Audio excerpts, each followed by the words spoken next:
что нам нужно сделать? Так, в первую очередь нужно будет установить вот эту программу. Называется она Pixaloop.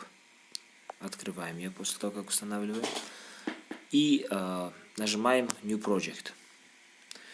Далее мы выбираем какой-нибудь рисунок, какую-нибудь картинку, которую мы хотим анимировать. Например, я подготовил несколько картинок.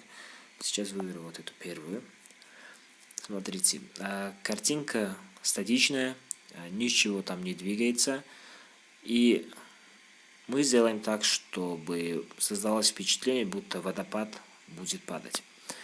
Обратите внимание на нижнюю часть экрана приложения. Вы видите несколько пунктов, в том числе пункт Animate, Sky, Overlay, Camera Fix, Adjust и прочее. Adjust, если вы видите, он доступен только для Pro версии.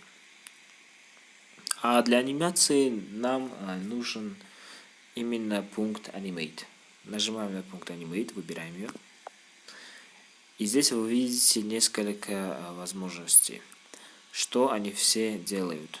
Path – это путь, то есть откуда куда должна двигаться часть вашей картинки. Например, давайте выберем ее. Делаем Path и выбираем начало и конец. Просто рисуем вот эту стрелку. Давайте посмотрим, что из этого получилось.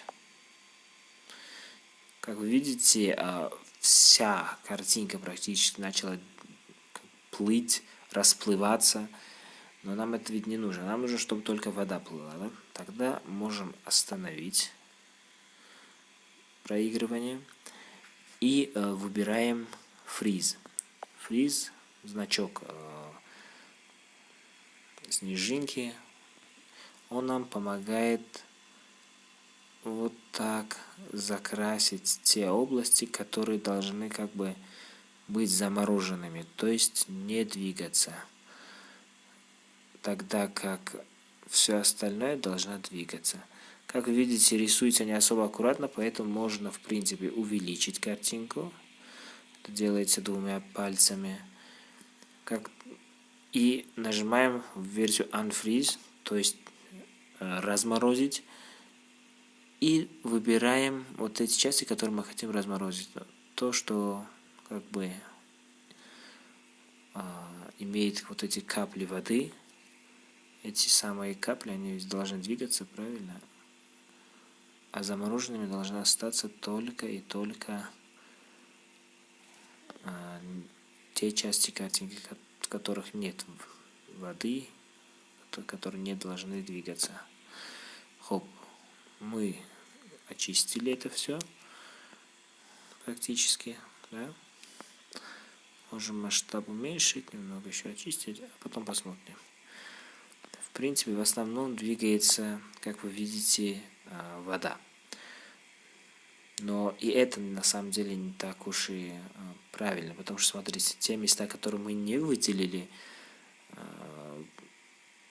через пункт Freeze, они тоже двигаются, а нам это сейчас не нужно. Поэтому останавливаем анимацию. Мы можем вообще убрать все, что мы до этого сделали. И лучше мы сделаем вот как. Выберем пункт Anchor. Anchor, то есть якорь, якоря.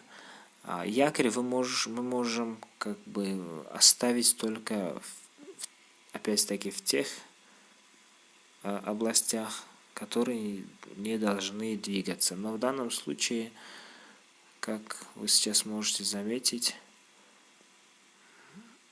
они удерживают на месте различные части картинки. Выбираем снова Path. Можем, как вы видите, несколько направлений выделить. И вы сейчас можете заметить, что при проигрывании картинки именно якоря, они как бы удерживают границы нашей анимации, границы той части, которая должна быть анимирована. Якоря очень удобно, когда вы анимируете такие части картины, в которых находятся туман, облака, какие-то вот такие, скажем так, предметы, объекты, которые не имеют твердой формы, они не имеют четкой формы. Форма должна именно быть текучей. И она является текучей в данном случае. Мы сейчас потому что анимируем воду. И как вы можете заметить, наша анимация практически готова. Что остается нам сделать? Мы можем изменить скорость анимации. Для этого выбираем пункт Speed. Просто увеличиваем скорость. Как вы видите, скорость стала чуть выше. Окей. Возможно, стоит немного передвинуть, либо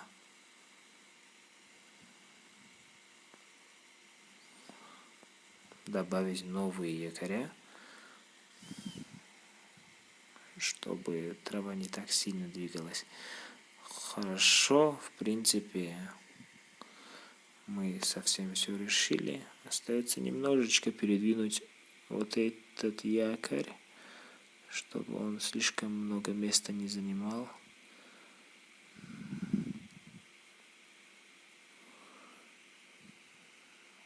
Хорошо. Еще один якорь можем добавить сюда. И сюда. Хорошо. Все готово. Можем теперь сохранить. Для этого нужно нажать на кнопку со стрелкой, показывающей вверх. Она находится в правом верхнем углу. Нажимаем. Мы можем сохранить это у себя в галерее в формате видео. Можете перед сохранением выбрать длительность видео, продолжительность, формат экрана, то есть соотношение сторон, в зависимости от того, где вы потом захотите опубликовать. Например, соотношение сторон 16:9. Очень удобно смотреть видео на YouTube, на экранах компьютеров 1:1. Сейчас это популярный формат для Инстаграма и Facebook.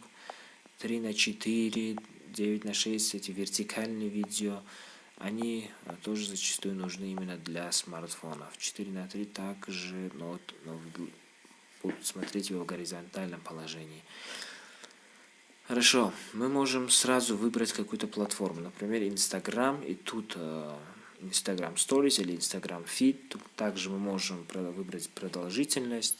Мы можем выбрать качество, но если вы заметите, слишком большое, слишком качественное видео сохраняется только в Pro-версии этого продукта. Сейчас мы рассматриваем бесплатную версию, поэтому снова возвращаемся на базовые настройки, к базовым настройкам.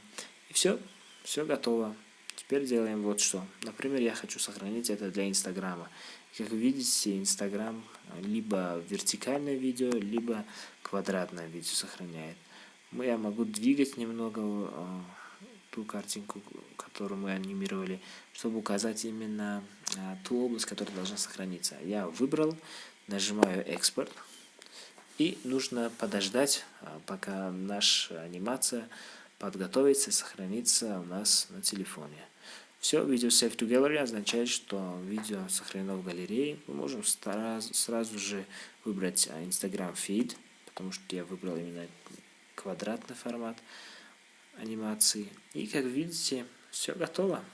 Нажимаем «Далее» и можем опубликовать наш готовый материал. Все, всем спасибо за внимание. Пока.